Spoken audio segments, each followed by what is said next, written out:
I recently read a statistic that nearly 50% of all Americans are on some form of a diet. And with so much diet advice and this kind of diet culture going around, it can be overwhelming. Like, which diet should you follow? There's the DASH diet. There's the Mediterranean diet. There's intermittent fasting. There's a high protein diet. There's a low carb diet. There's a low fat diet. There's meal replacement types of diet. So, which is the right diet for you?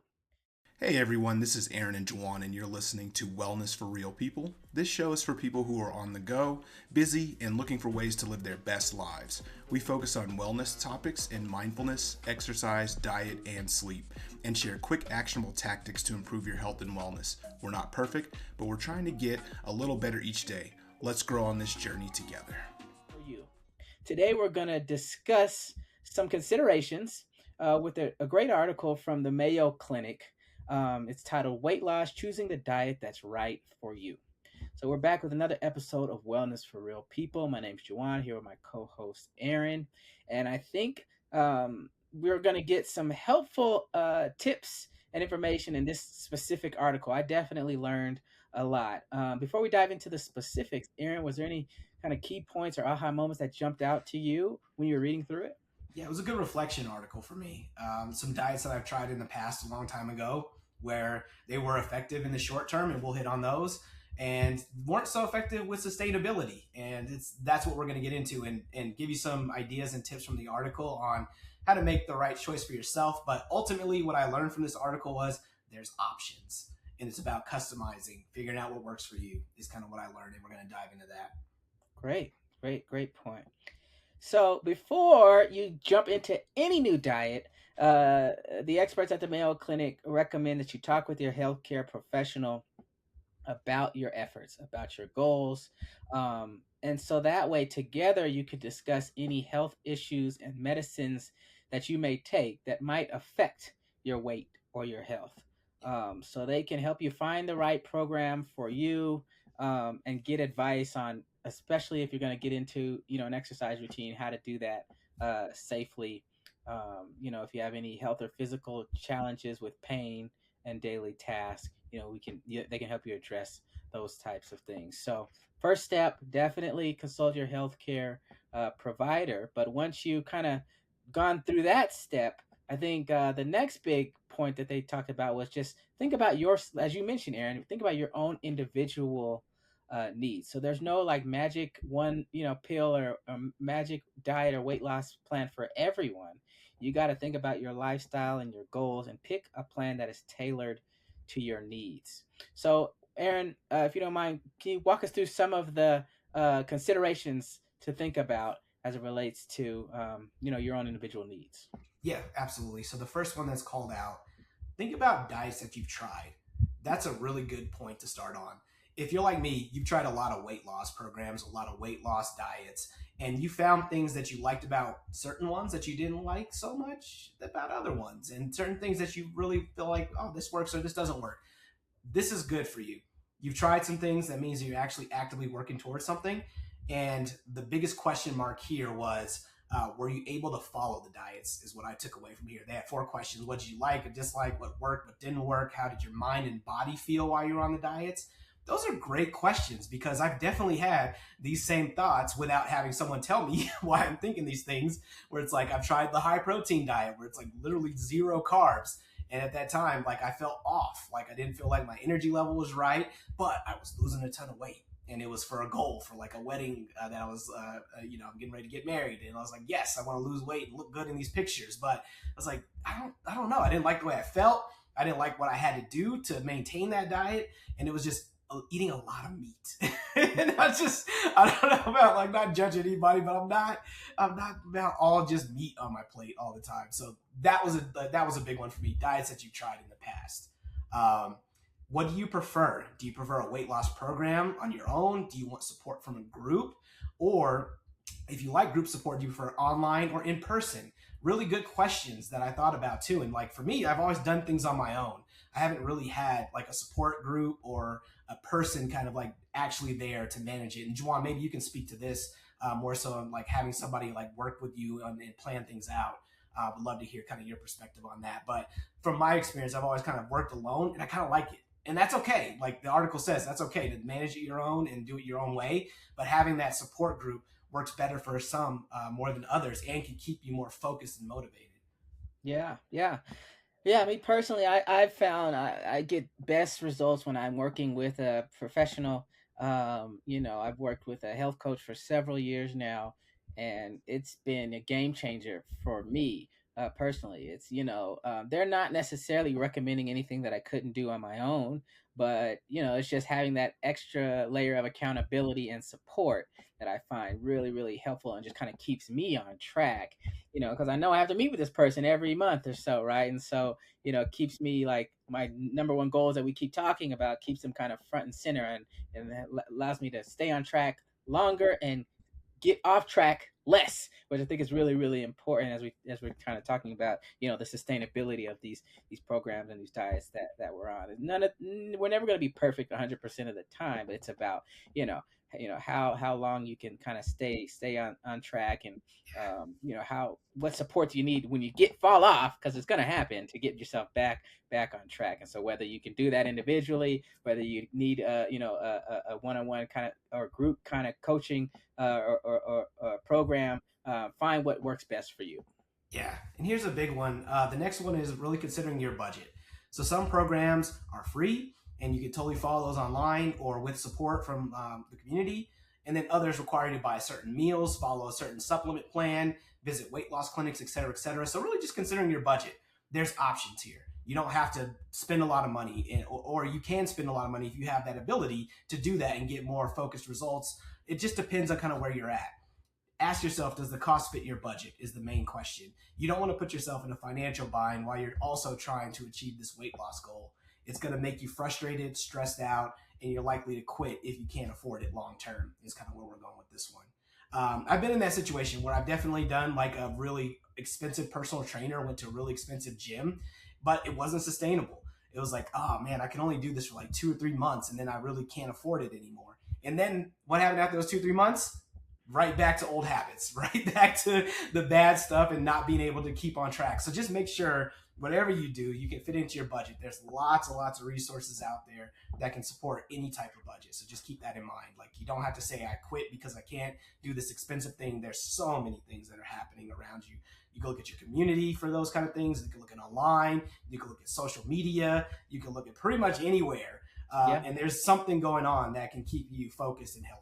Absolutely. I think that's a great point. Whatever you're at, whatever your level at, whatever your budget at, you can find resources to support you. I was watching a video the other day, and there's gyms like Equinox that are over $350 a month, right? And that works for you, great, do it, right? Totally. But then there's a local rec center, about 5 blocks away from me, and that's like $5, less than $5 a day if I want, to have that membership, right? And I, got pretty much a lot of the same similar equipment, and then like you said, other free resources. So YouTube. I find a lot of great workouts Yes. just on YouTube, and those are free. We'll have to watch the ads, but you get the point. But yeah, but you get past that and it's good. Yeah, Like even like in my yeah, community, I was just looking at this like flyer they sent out, and they have all these things I didn't even know about.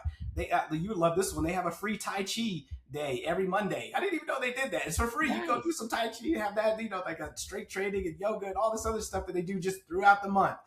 Local people in the community just throwing classes together. So it's like there are options. There are options. You just have to look. Yeah. I might come through on that Tai Chi I'll Monday. send it to you. I'll send it to you. Yeah, I'll send it to you. The other one is there's the last point is there are other things that might affect your choices. Do you have a health condition like diabetes, heart disease, allergies, cultural, religion, ethnicity play a role in your food choices? Keep those things in mind too, because those are real things and something that's very specific to you. So like a lot of these diets that are pretty cookie cutter are based on whoever created it had a certain path or a certain lane, and it might not work for you. So just take the time to figure out, okay, maybe that doesn't work for me. That's fine. There's still ways you can get it done. You don't have to just fall into some bucket, is what we're saying. absolutely. Those are great tips considering your needs.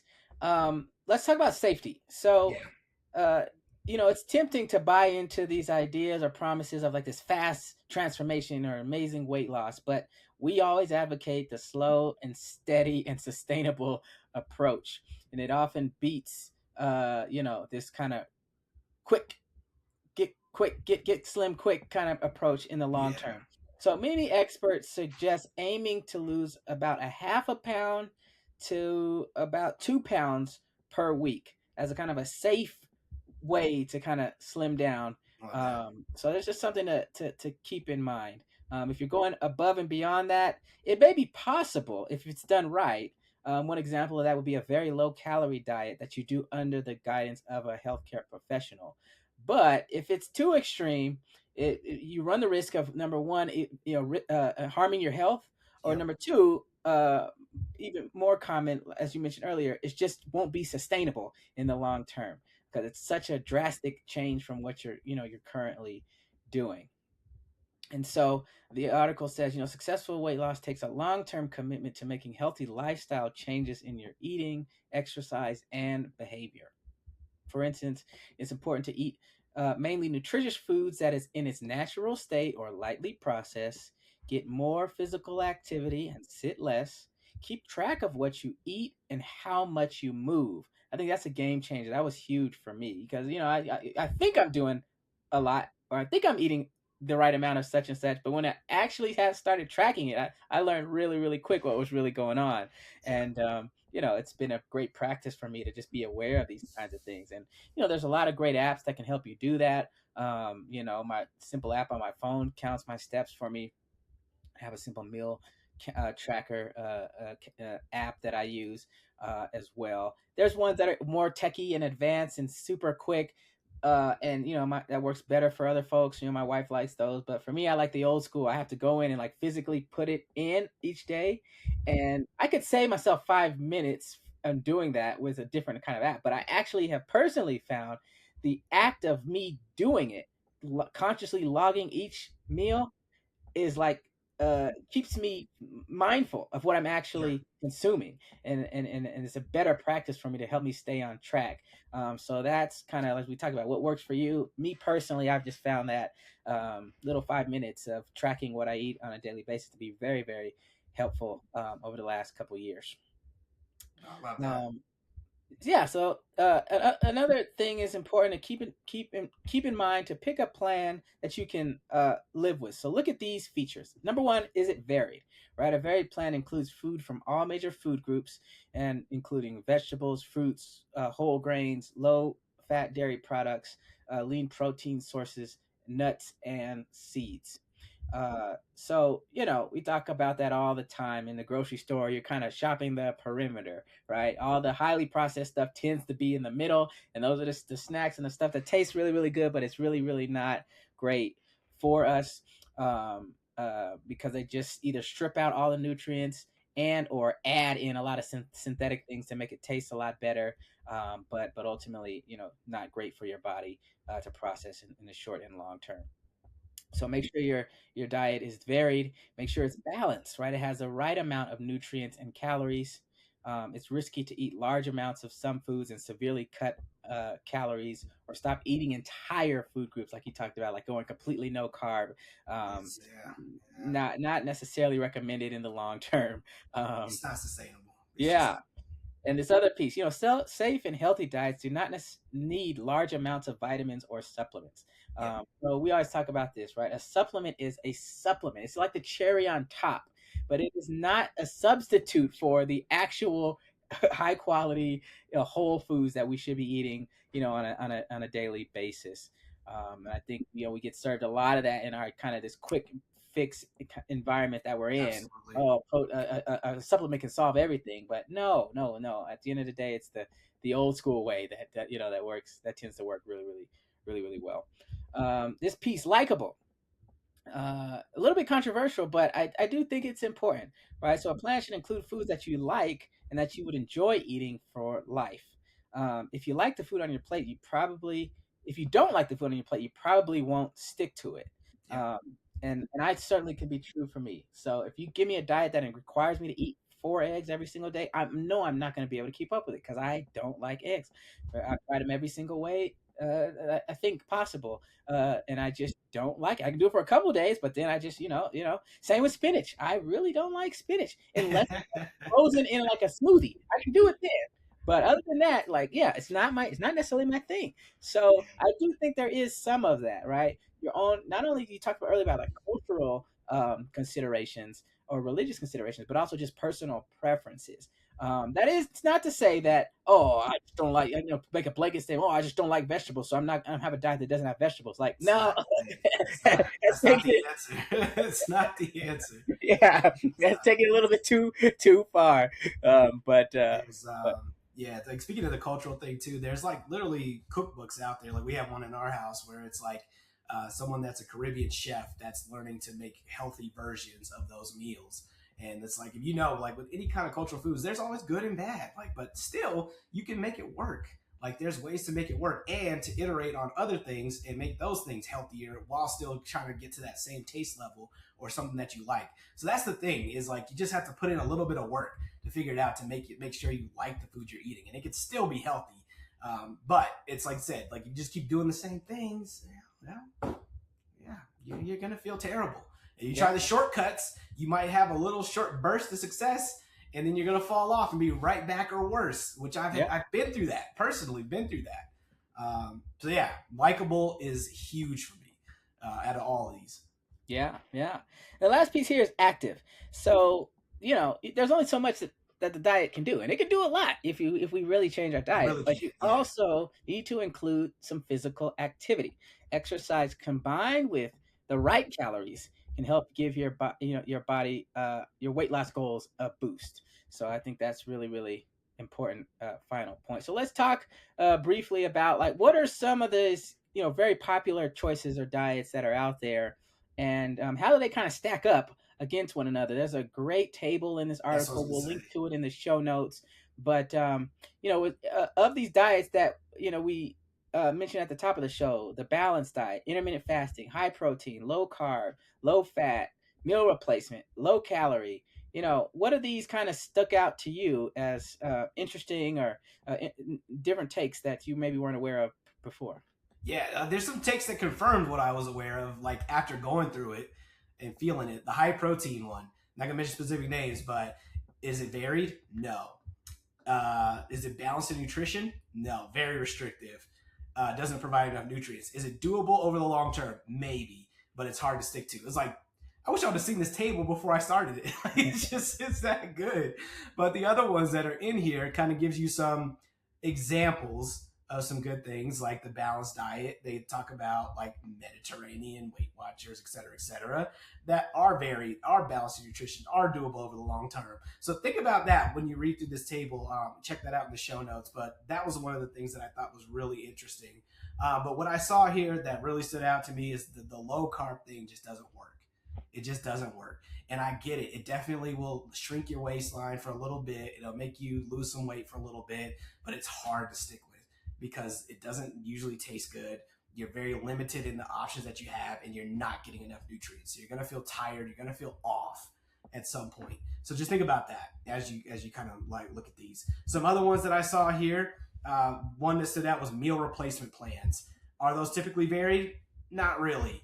They usually take the place of one or two meals a day, but they're not necessarily always balanced, and the cost can be extremely high. It can be very expensive. So it's not always as simple as you say, Juwan, where it's like, let me just sign up for this program or that program, and boom, I solve all my problems. Just that's not enough.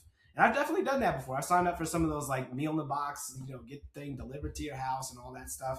And that just was so expensive, it wasn't sustainable. So there's that factor. And then also the food didn't taste good.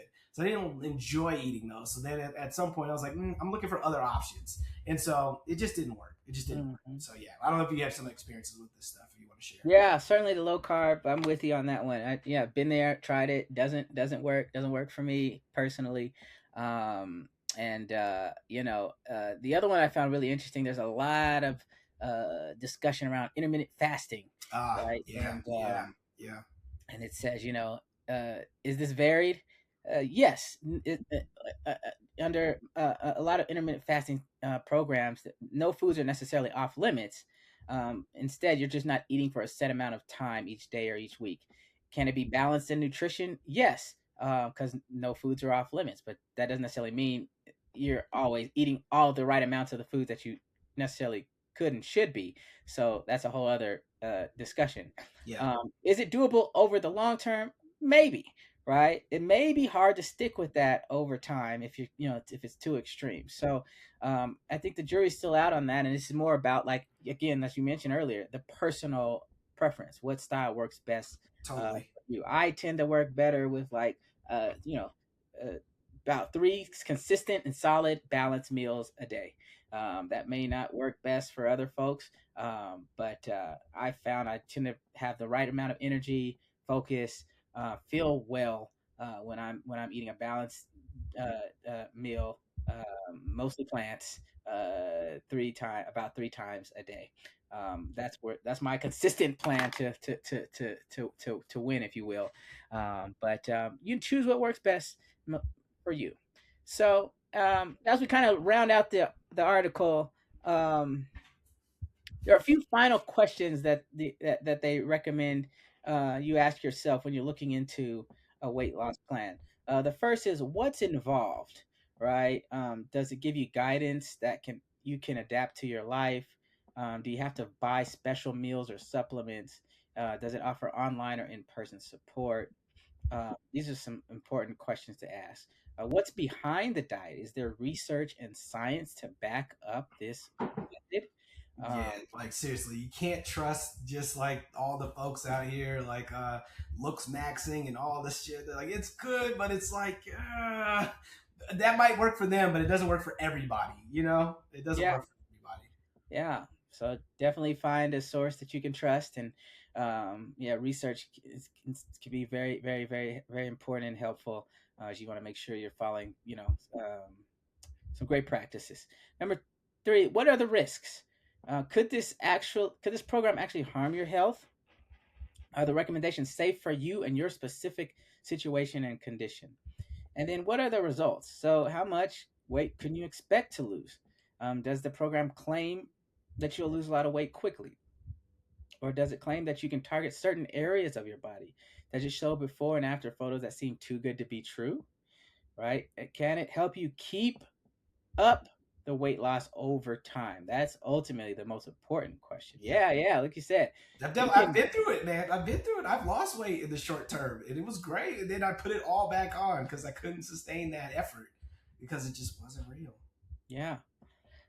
So that's the goal, not just the short term, but we're trying to make long term lifestyle changes, one choice at a time. And I hope that this article gives you some food for thought and maybe a few ideas that can help you in your journey. So we'll go ahead and close it out here. Um, this has been a great episode. We'll be back with more discussions on diet, exercise, mindfulness, and sleep. But in the meantime, we hope you take care.